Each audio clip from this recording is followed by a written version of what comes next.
We are ready for the last proposition of the first section, which is Proposition 7. Quote, the prophecies and miracles set forth and recorded in the sacred scriptures are the fiction of poets, and the mysteries of the Christian faith the result of philosophical investigations.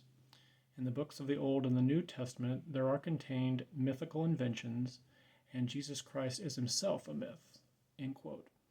So once again, you'll see that reason is the standard. There's no authority above reason. There's no divine authority. There's no theology. There's no virtue of faith to illuminate the darkness of the human intellect. So reason gets to determine what is true and false.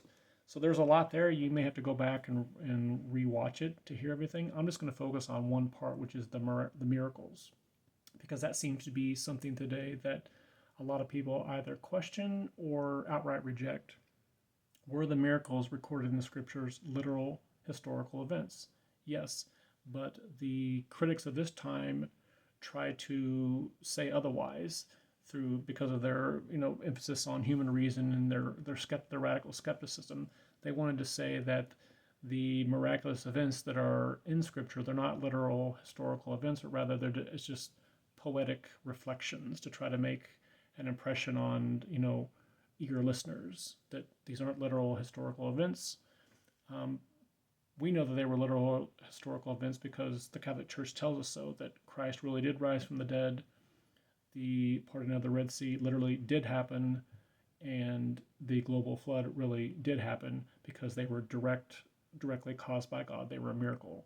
So a miracle, just to back up a little bit, a miracle is God acting directly in creation, whereas normally God operates through a secondary cause that he himself has created. But in the case of a miracle, he doesn't use a secondary cause. He acts directly in reality.